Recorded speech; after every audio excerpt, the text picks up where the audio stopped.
There are several events happening right now putting a tremendous amount of upward pressure on oil prices. I'm Sean Pruitt, president of Kingdom Exploration.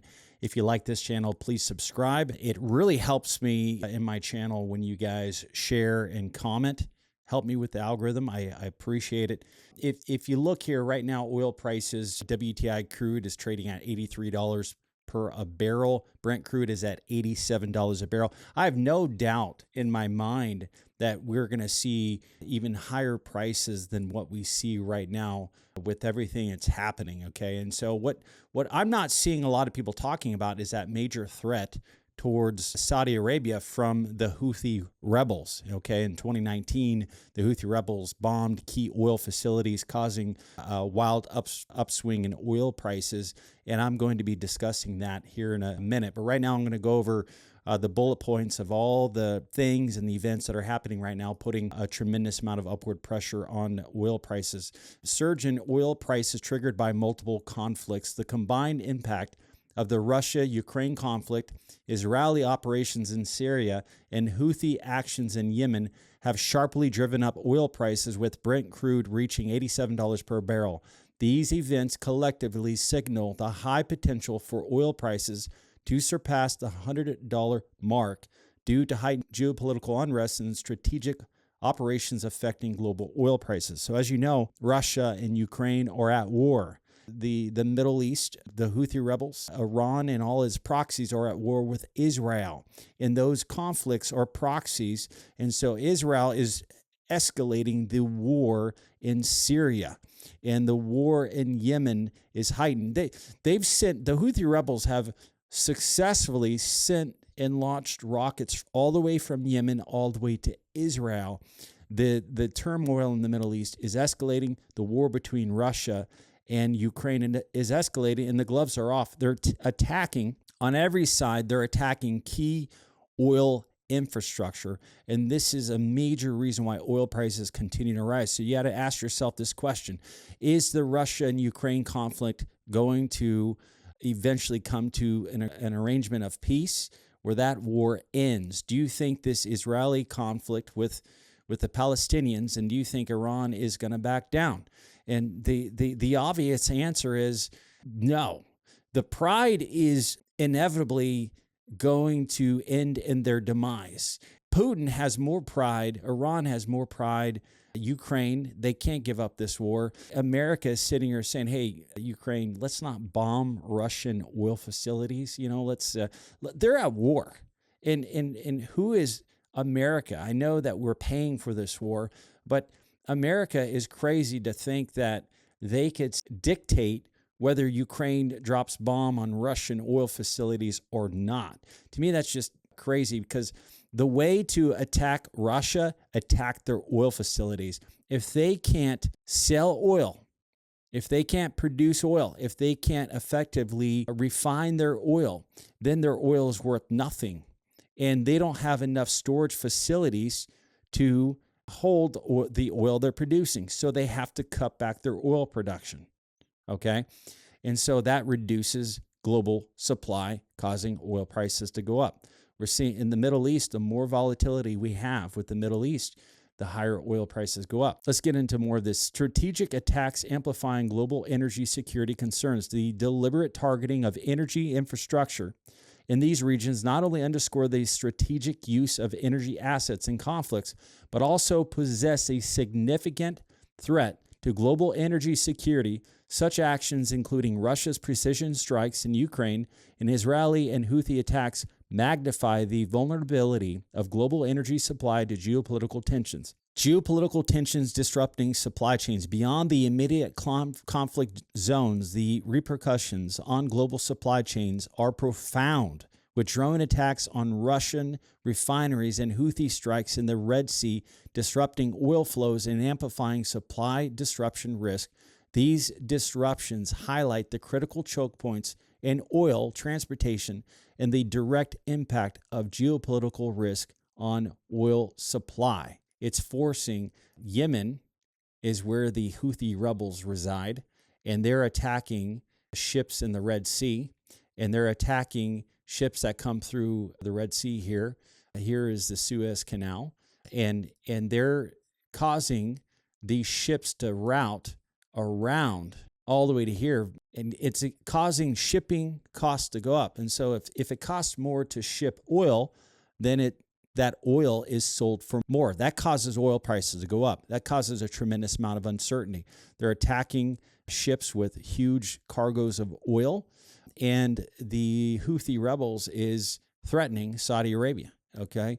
If Saudi Arabia allows America to use their airspace to attack the Houthi rebels in Yemen, the Houthi rebels said they are going to, in fact, attack Saudi Arabia's oil facilities. And I want to get into more of that here. Houthis threaten Saudi Arabia's oil installations for supporting U.S. aggression. I don't know why this isn't in the forefront of every oil investor or every news agency out there. This is huge. This is very big. Yemen's Houthi rebels have threatened to target Saudi Arabia's oil installations should the country allow a U.S.-led coalition to use its airspace to counter groups' attacks. We have sent a message to Saudi Arabia that it will be targeted if it allows American fighter jets to use territorial airspace in their aggregation on Yemen, Muhammad Ali al-Houthi, member of the group's Supreme Political Council, said. The Houthis have stepped up attacks along with Bab al-Ahmad, a critical choke point through which 10% of the world's oil trade. So here's the choke point that they're referencing right here, okay? So they're referencing this choke point right here, okay? And so what they're saying is stepped up their attacks along the Bab al-Ahmad critical choke point through which 10% of the world's oil trade since the onset of the Israeli-Hamas conflict, okay?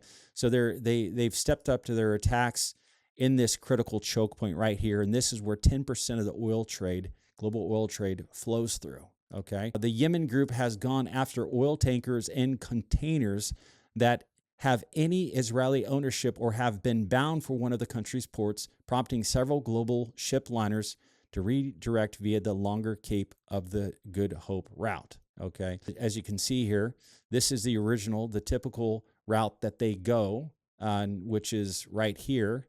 This is the typical route that normally these shipping routes would go, okay? Because of the Houthi escalation, they had to change from this route to making it a longer route, okay? And the Cape route adds 14 days of travel. If you don't think that increases the price of crude, think again. And so Saudi-Yemen war, Saudi Arabia has been engaged in war with Yemen's Houthi forces since 2015.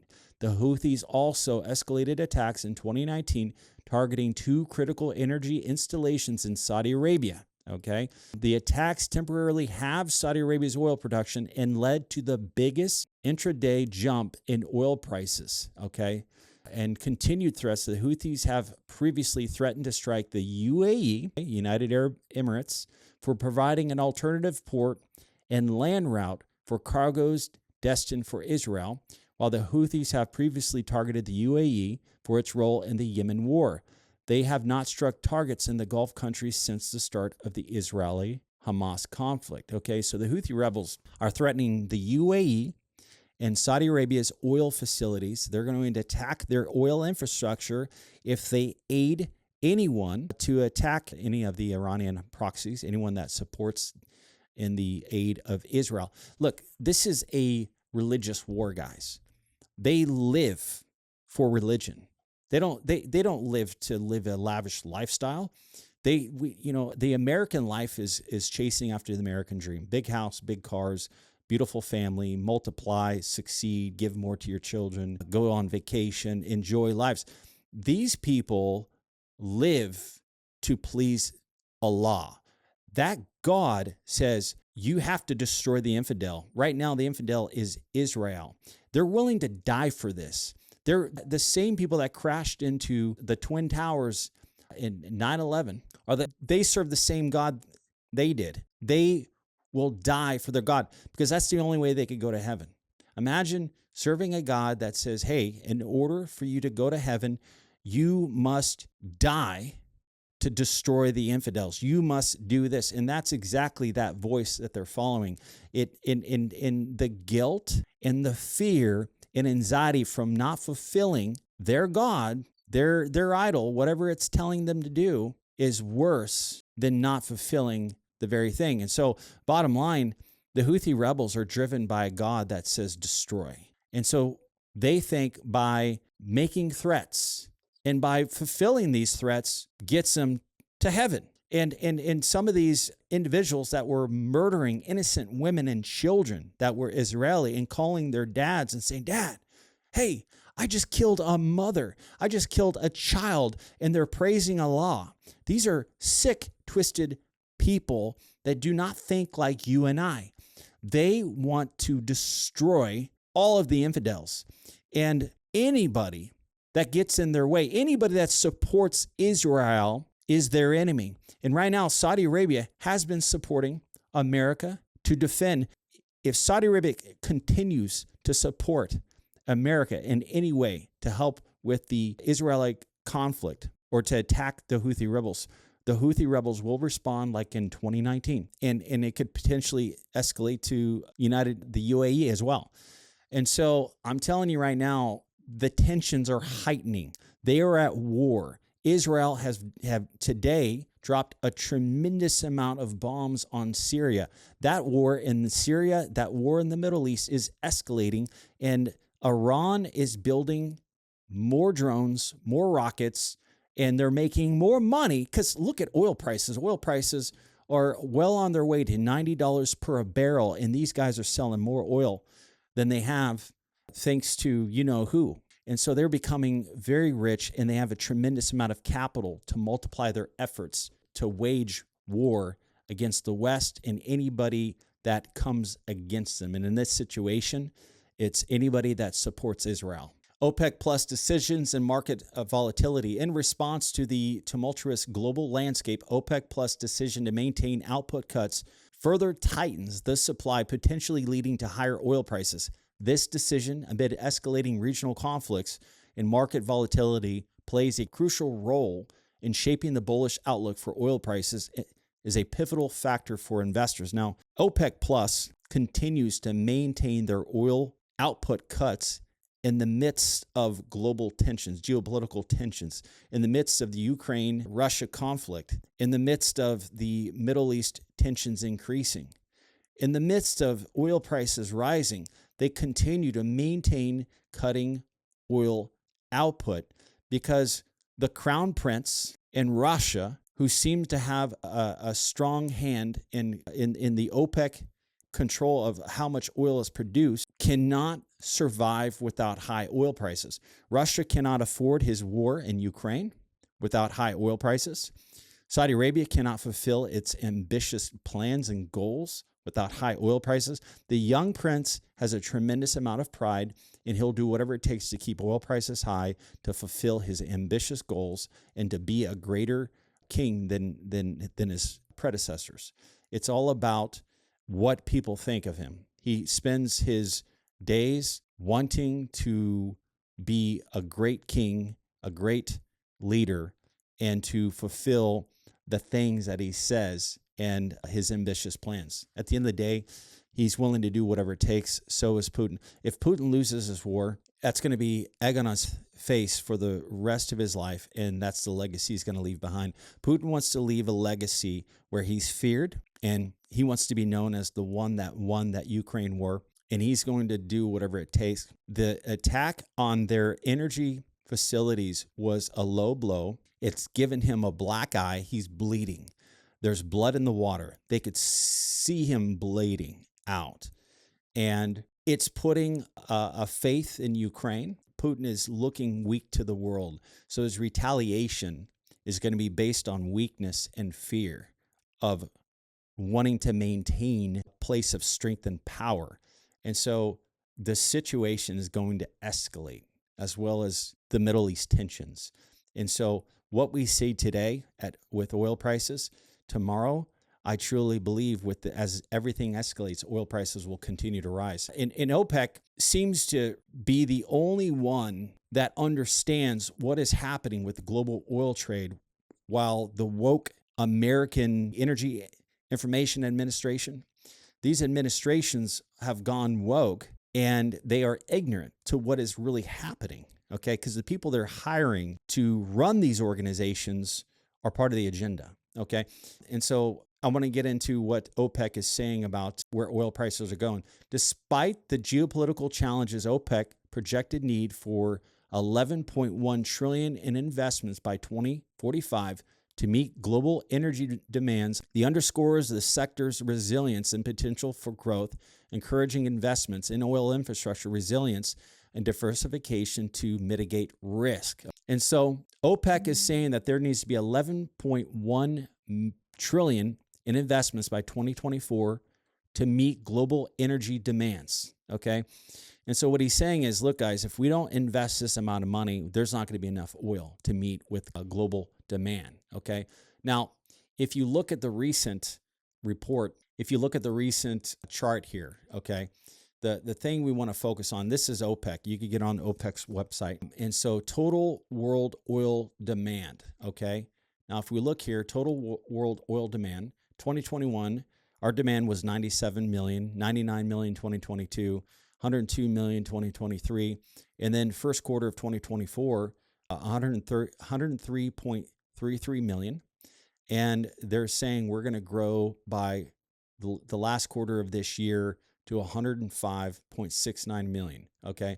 So we could potentially be at 106 million barrels of oil a day demand by the end of this year.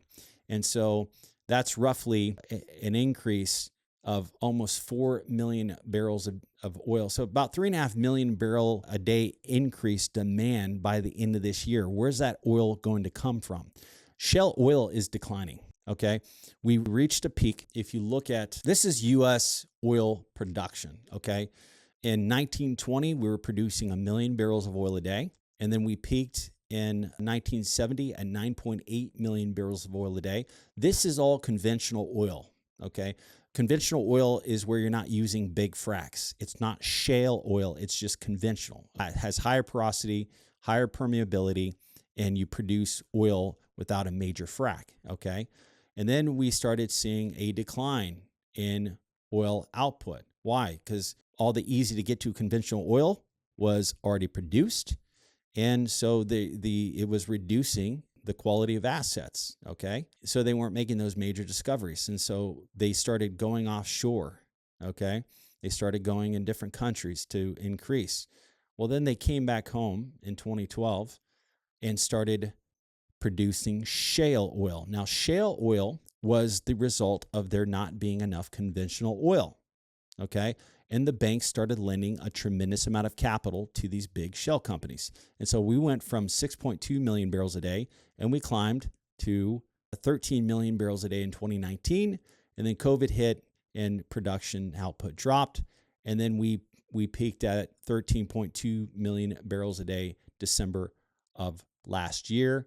And we started to just flatline, okay? Now, when we went from here in 2012, 6.2 million to 13 million, we doubled our oil output from 2012 to 2019, okay? 7 years. In 7 years, we doubled our oil output. That's never going to happen again. Number one, those shale resources are gone. What we did from 2019 from 2012 to 2019, that you can't duplicate what we did. Number one, no country could ever do what we did because we have the ability to print money. It wasn't drill baby drill, it was print baby print. We just printed money, we threw money at it, okay? And so if you were an investor and you invested $1 million, you only got back $800,000, you couldn't do it again. You couldn't keep doing that, all right? Even if you're worth $100 billion, at some point you can't afford to continue that loss, okay? But the U.S. Treasury, the American way, we have the ability to just print regardless. We printed, and they lost money in shale, okay? And then later on, they found out, wow, we're not making any money in this thing. We're only getting back 85% of our money back. It doesn't work, okay? Well, because shale is too expensive to extract oil, okay? And so now, today, everyone's talking about, oh, we've reached an all-time high. Yes, but we did it in tier 2 assets. Tier 2 assets have less quality reservoirs. There's less oil. There's more water. For every barrel of oil, we're extracting more water. Okay, that's more expensive. Okay, so, but the reason why we've increased our oil output is simply because of technology. We're using longer laterals. So, in other words, we've increased the size of the straw while the shake is smaller. Okay, and so it seems like we're producing more oil, but in the end, the decline is much higher and the shelf life is much lower. And so here's what I'm telling you. Shale is going to start declining. And when that happens, it's going to put a tremendous amount of upward pressure on oil prices, okay?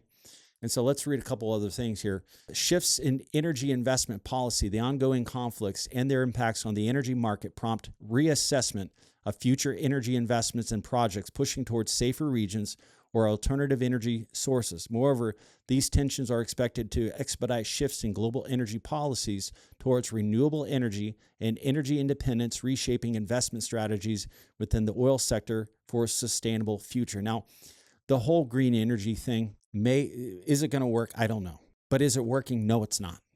Is it working? Is the timeline working as far as when they expected green energy to start replacing oil? No, it's not. Okay? So here's what you have to understand. What the left was saying about green energy hasn't come to pass. Okay? Now, whether it's going to happen or not in the next 10 to 20 years, I don't know. But today, people are not buying the amount of electric cars that are needed to replace gas-powered cars. It's not happening. Many major global dealerships and manufacturers are nixing the whole electric car thing because they're not selling. They're not making money. The many American car manufacturers and car dealerships have canceled contracts with major electric vehicle supplies because they're not able to sell the cars. People aren't buying it, which tells me that the Americans are not buying the bullshit. And so bottom line, the green energy transition isn't happening like they thought. The technology that they expected to have today from the trillions of dollars they invested didn't work the way they expected. The trillions of dollars that they invested to try to reduce global oil demand didn't work. As you can see, global oil demand continues to grow. In the Middle East, Saudi Arabia, OPEC undermines what the West is doing by making cheap gasoline cars and selling it to these up-and-coming countries, increasing the demand for gasoline, okay? So for every electric car that we buy in America, there's 2 cars being sold in the Middle East and in different countries because these emerging markets, these smaller countries that use 1% of the energy that America does, because we grew substantially. The West, for energy demand, it's probably going to flatline, okay, or decline. Maybe it will, maybe it won't. Who knows? But the emerging markets, these Middle Eastern countries, these other countries, their demand for energy has the potential to skyrocket. And that's why they're pushing this agenda, trying to force these other countries to reduce their amount of coal, to reduce their amount of oil demand, to reduce. But while OPEC is undermining them by selling cheap gasoline vehicles. Okay, do you see what's happening here? So with the Middle East turmoil, with the green energy transition not working, with the green energy technology still having a long ways to go, with the Russia-Ukraine conflict getting worse, with the conflict in the Middle East, Houthi rebels making threats to Saudi Arabia, the UAE, Iran becoming more provocative, Iran and all of their proxies serving a God that says kill Israel, all the Israelis, and attack anybody that supports Israel. And the motives of Russia, Saudi Arabia, Iran, of all those people, their motive is to become successful in anything that they do, whether it's trying to serve their God, Allah, or whether it's the young prince's achievements to fulfill his goals of building the city that he wants to build, or if it's Russia winning the war and become respected. They all want one thing. They want power, and they want oil prices higher. And there's nothing America can do to stop it because shale oil is on the decline. All right, guys, I'm Sean Pruitt, president of Kingdom Exploration. If you like this channel, please subscribe. If you're interested in investing in oil and gas, I look at a lot of oil deals, and feel free to go in the description below to learn more, or in the comments section. And please comment on the video. Tell me what you think about it. Please reach out to me. I love to chat with you guys. All right, guys, we'll talk soon. Thanks.